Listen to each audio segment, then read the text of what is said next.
Bonjour à tous, bienvenue dans notre émission Mon Quotidien TV. Vous connaissez la formule, nous rencontrons chaque semaine un invité, une personnalité qui n'est pas forcément habituée des plateaux télé, mais qui a pourtant des choses à dire parce qu'elle a un savoir-faire, parce qu'elle a un point de vue sur les choses. Et aujourd'hui, je reçois Marie-Evelyne Arbonnel. Bonjour Marie-Evelyne. Bonjour Jean-Sébastien. Merci d'avoir accepté notre invitation, merci d'être sur le plateau de Mon Quotidien TV. C'est moi qui vous remercie, je suis ravie de pouvoir échanger lors de cet entretien avec vous. Alors génial, donc on va faire connaissance avec vous pendant une petite vingtaine de minutes. D'abord, j'ai envie de vous dire, qui êtes-vous? Qu'est-ce que vous faites dans la vie, Marie-Evelyne? Donc moi, j'ai une agence de communication 360 pour les petites entreprises, TPE, PME, associations. Et je les accompagne essentiellement dans leur développement. Je suis leur service de communication externalisé. D'accord. Ça, c'est pour votre entreprise qui date de 2011, c'est ça? C'est exact. Voilà, 2011 et ça s'appelle tout simplement Arbonnel Communication, c'est ça? Arbonnel Communication, oui, c'est un nom qui a été trouvé par mes salariés. D'accord. Ça en dit long sur la relation que vous avez avec votre équipe. Voilà. Beaucoup d'humains et de savoir-faire, d'expertise. D'accord. Alors avant de vous lancer dans l'entrepreneuriat, vous avez eu tout un parcours qui vous a mené à cette activité. Alors, est-ce qu'on peut en parler déjà un peu? Bien sûr. Comment est-ce que tout a commencé pour vous professionnellement? Professionnellement, j'étais assistante de direction dans des grands groupes, pétroliers notamment, chez SOWELF Aquitaine. Au comité de direction par la suite dans une entreprise de construction qui n'existe plus, qui est Kihiri, qui se situe à Noisy-le-Grand. Et ensuite, cadre commercial dans des entreprises un petit peu plus petites. À la naissance de mes enfants, j'ai eu l'opportunité de m'arrêter un petit peu pour m'occuper d'eux, mais n'étant pas satisfaite de la vie de mère au foyer, j'ai très vite intégré des associations. Pendant 20 ans, vous avez été active, bénévole au sein d'associations. C'est cela, bénévole et toujours dirigeante d'associations dans divers univers, que ce soit le culturel, que ce soit l'humanitaire ou l'artistique. Alors peut-être on peut leur faire un petit coucou. Dans le culturel, c'était quoi ces associations? Alors, culturelles, c'était des associations qui n'existent plus actuellement, mais qui étaient dédiées aux quartiers difficiles, donc en partenariat avec ATD Quart Monde sur un des quartiers autour de Noisy-le-Grand. Quartier du Champy, c'est ça? Voilà, où nous avions donc eu l'initiative avec des instituteurs et professeurs de ce quartier de faire venir la culture. Bibliothèque ambulante, spectacles, conférences pour les familles, que ce soit les parents ou les enfants. D'accord. Ensuite, vous avez été aussi dans d'autres domaines. Donc ça, c'était un peu l'humanitaire. Voilà, donc humanitaire et santé. J'ai dirigé. Oui, humanitaire et santé. Voilà, je me suis occupée d'une zone géographique qui est la zone de Bussy-Saint-Georges, Marne-et-Gondoire, pour les Virades de l'Espoir, Vaincre la mucoviscidose, qui est une association qui est bien connue, et où j'ai dirigé une équipe de 25 bénévoles pour organiser des virades et récupérer des fonds sur une année. D'accord. Avec des événements dans 10 communes différentes. Bon. Et donc, du coup, 20 ans d'expérience dans tous ces domaines. Et puis, un jour, vous vous êtes dit... un jour, je me suis dit, voilà, j'ai cette expérience associative. Il faut maintenant que je me dédie aux entreprises et que je m'occupe du développement et de la notoriété des petites entreprises qui ont vraiment besoin d'être aidées. Passer au numérique, être équipé d'outils qui soient des outils comme ceux qui sont produits par les grosses entreprises. Voilà, donc leur apporter ce savoir-faire, et ça depuis 11 ans. Donc généralement, ce sont des entreprises qui ont déjà un peu de maturité ou ce sont des entreprises qui sont en développement, en lancement? Alors ce sont les deux, des entreprises qui ont une certaine maturité et qui veulent lancer une nouvelle ligne de produits. et des entreprises en démarrage pour les lancer dans de bonnes conditions et leur proposer une visibilité déjà très rapidement grâce à des outils que l'on construit. Bon, alors mettons-nous à la place de ces entrepreneurs qui se lancent, parce que c'est vrai que quand on a déjà un peu d'activité, on perçoit l'intérêt de la communication, mais moi je suis une TPE, je viens de créer mon projet, ma TPE vient de s'ouvrir et je ne sais absolument pas qu'est-ce que je dois faire, quelles sont les priorités quand on doit lancer son activité en matière de communication. Donc les priorités déjà, c'est de les accompagner sur leur étude de marché pour savoir exactement ce qu'elles veulent vendre, qu'elles soient aussi conscientes de ce qu'elles veulent vendre et comment elles veulent vendre et vers qui, vers quelle cible. Est-ce que ça veut dire que même avant de faire de la communication, en fait, vous accompagnez les entreprises dans la définition de leur ligne stratégique ? Ça me paraît important que mon agence puisse s'y pencher, même si l'étude a déjà été faite, pour être consciente des réalités du marché avant de pouvoir proposer quelque chose de pertinent et de concret et d'efficace pour la jeune entreprise. Mais la jeune entreprise qui n'a pas forcément beaucoup de moyens, vers quoi il faut qu'elle se tourne d'abord? Est-ce qu'il y a un processus type de stratégie? Est-ce qu'il faut d'abord commencer par avoir un réseau social et l'animer? Est-ce qu'il faut d'abord faire un site internet? Beaucoup de petits entrepreneurs comme ça se disent il faut absolument que j'ai mon site internet. Ils ont raison? Alors, sans étude de marché, sans savoir, le site internet est quand même le reflet de la stratégie de communication, donc ça doit être pensé avant la création des outils. Les outils ne viennent qu'en seconde position. Et ça, beaucoup de chefs d'entreprise l'oublient. Ils ont tendance à vouloir demander des outils avant de penser vraiment à ce qu'ils vont créer et à leurs produits. Donc, une fois qu'on a bien défini ensemble ce qu'est l'entreprise qu'elle va vendre et vers qui elle va vendre, on crée une stratégie de communication par écrit. Et on commence par la création donc de l'identité visuelle, qui est la création donc la recherche d'un nom, parce que certaines n'ont même pas idée du nom qu'elles vont avoir, la création d'un logo et la création d'une charte graphique. Une charte graphique, ça, c'est un document qui va donner exactement donc les styles d'écriture, les polices de caractère, les couleurs utilisées, éventuellement tous les éléments de style qui vont paraître ensuite sur les documents et les mascottes. On définit tout ça d'abord. Une fois que tout ça est défini, on se dit voilà, on a maintenant tous nos outils graphiques, on connaît et on sait comment on va vendre, donc on va créer enfin le site internet. Mais ça, c'est de toute façon une évidence. On commence par la création de cette charte graphique et donc l'identité visuelle de la marque ou de l'entreprise. Et ensuite, systématiquement, on a lancé son activité. Il faut un site internet. Il faut absolument un site internet parce que maintenant, c'est incontournable. Il faut que l'entreprise soit visible sur le web.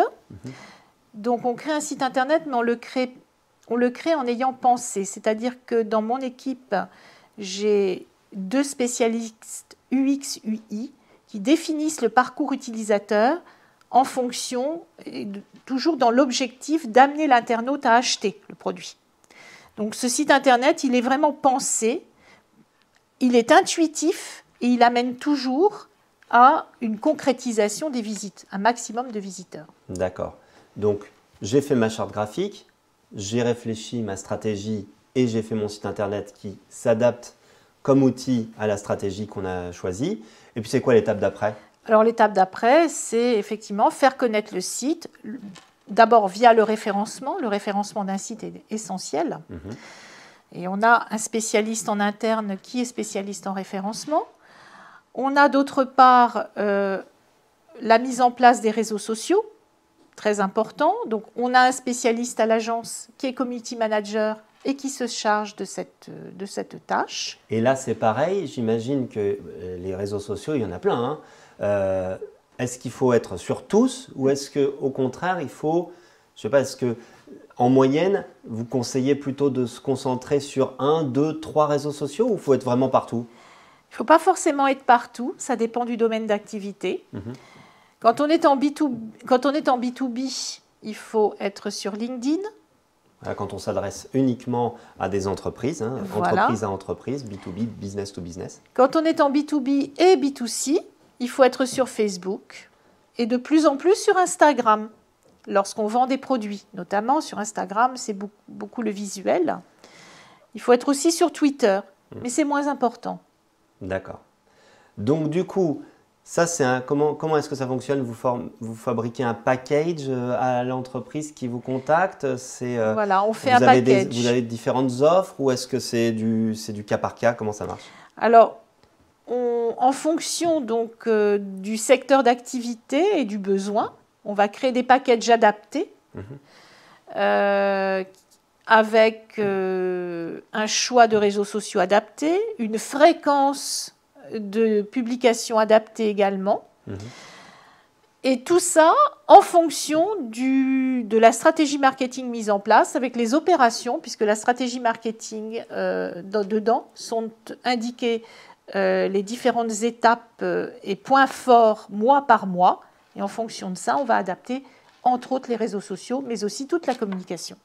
D'accord. Bon, ça fait déjà un joli package d'actions à mettre en place quand on veut créer son entreprise ou développer un nouveau produit.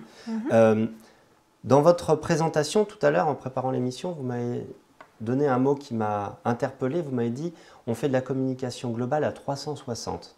Alors, j'imagine que ça entreprend tout ce qu'on vient de se dire, mais pas seulement. Vous avez aussi un volet événementiel notamment. Absolument. Donc, j'ai un volet relations presse. J'ai un volet événementiel puisque je travaille avec un spécialiste de l'événementiel pour toute la partie logistique.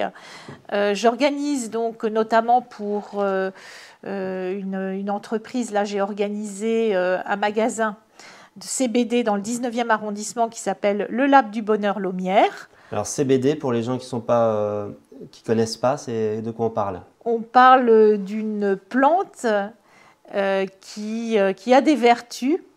Qui a des vertus pour la santé et donc d'une plante. Mais ce n'est pas une drogue, c'est voilà. C'est l'utilisation de la même chose qui fait de la drogue, mais en version naturelle et saine. Et saine. D'accord, donc là on est dans un cas particulier, un exemple. Un exemple de quelqu'un qui se lance, qui crée une boutique, c'est ça? Qui a ouvert sa boutique, qui fait partie d'une chaîne et pour qui nous avons organisé une porte ouverte et une soirée. Au lancement, à l'ouverture de son magasin. À l'ouverture de ce magasin. Et donc, l'objectif était de créer du buzz au moment de l'ouverture de ce magasin, en invitant même les personnes du quartier à venir participer, à venir échanger, à venir découvrir. C'était vraiment une approche terrain pour donner de la notoriété à cette boutique. D'accord. Le résultat? Résultat, peut-être une cinquantaine de personnes dans 30 mètres carrés. Heureusement, on avait prévu un extérieur avec un bar à cocktail. Un grand succès pour cette ouverture. Bon, bah, tant mieux. Et puis, longue vie à son activité. À son activité. Bon, voilà. Très bien. Alors, on a parlé de toute cette activité que vous faites. J'imagine que dans votre vie, même si j'imagine que votre activité vous prend beaucoup de temps, vous avez certainement d'autres choses que vous aimez faire. Et quand je vous ai demandé, vous avez cherché un peu, vous avez dit, moi, c'est surtout mon travail parce que c'est ma passion. J'ai dit, mais il vous arrive jamais de faire des pauses, de faire autre chose? Vous m'avez dit, si, il y a quand même un truc que j'aime bien, c'est les voyages. Alors, c'est les voyages, c'est les découvertes culturelles, c'est les... Voilà, donc les voyages, pourquoi? Eh bien parce que voyage ou simplement visite à quelques kilomètres de chez moi, lorsque je visite un monument ou un musée, c'est la découverte d'autres univers, c'est de rentrer dans l'histoire, c'est d'aller à la rencontre des gens, c'est de pouvoir échanger sur des sujets. Ça, c'est ça qui m'intéresse. Exemple concret, vous avez été particulièrement touché et vous avez gardé de beaux souvenirs d'une expérience, je crois, au Maroc. Voilà, on est parti au Maroc en famille avec les enfants, à leur demande. On partait d'ailleurs chaque année et très souvent avec les enfants. Ouais. On est parti dans le désert et on a vécu quelques jours au contact des nomades, sous tente, avec donc cette rencontre humaine qui est très forte, cette vie qui est complètement différente, ces paysages qui sont fabuleux et ces châteaux de sable qu'on appelle des czars qui sont authentiques à souhait. Une expérience unique qui m'a permis vraiment de déconnecter du quotidien. Et à chaque voyage, c'est comme ça. Et ça, vous l'organisez comment? Vous faites appel à un tour opérateur ou vous prenez votre sac à dos et puis vous montez dans l'avion et puis on verra bien? Non, pas du tout. On fait appel quand même à un tour opérateur pour l'organisation au départ. C'est quand même un peu organisé. Ouais. Voilà. Bon, très bien. Et alors, prochaine destination, enfin, pas forcément quelque chose de prévu, mais une destination qui vous intéresserait? C'est plutôt l'Italie maintenant. Je connais bien l'Italie, je connais les grandes villes italiennes. Il y a juste la côte almafitaine que je ne connais pas encore et qui me fait très envie. Alors, Almafitaine, est-ce que vous pouvez nous guider un peu? C'est quoi? C'est de quel côté de la botte? Ça doit être sous Gênes. Sous Gênes, d'accord. Donc, c'est vraiment le sud-sud. Non, c'est pas le sud. Non, c'est juste en dessous Gênes, donc c'est semble. plutôt côte ouest. Alors, je me trompe peut-être, mais écoutez, on va vérifier. N'hésitez pas à mettre des commentaires si on s'est trompé sur la carte. Bon, très bien. Dans cette émission, alors, je le répète souvent, hein, l'émission est enregistrée parfois longtemps à l'avance avant que l'émission soit diffusée. Donc là, par exemple, on est dans un cas de figure en ce moment où on a deux situations de crise dont on connaît uniquement les événements au fil de l'actualité. C'est la crise en Ukraine. Alors, on espère que d'ici à la diffusion de cette émission, le conflit sera terminé et qu'on arrêtera cette situation. Mais je voulais quand même avoir votre vision de la société et du monde dans lequel on vit actuellement et de l'impact que ça a aussi sur vos activités, ou pas d'ailleurs. Ça n'a pas particulièrement d'impact sur mes activités. Par contre, ça me touche très profondément, personnellement, surtout la crise, cette guerre que je ne comprends absolument pas, en tout cas qui me dépasse, mais qui apporte énormément de souffrance. Une guerre qui est subite et qui est extrêmement violente avec les armes dont nous disposons actuellement. C'est même plus violent que les guerres que nous avons connues jusqu'à présent. Pourquoi? Parce que c'est très proche de chez nous. Ce n'est qu'à 1500 km. Et on est presque en Europe, même si ils ne sont pas dans l'Europe officiellement. C'est vraiment très très près de chez nous.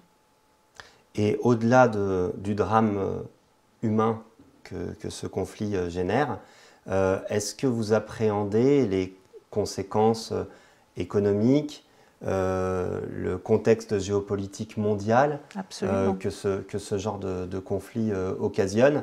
Est-ce que vous êtes plutôt une optimiste, vous avez de l'espoir et vous pensez que les choses vont se reconstruire et qu'on va s'adapter et que ça va aller mieux, ou est-ce que vous êtes très inquiète?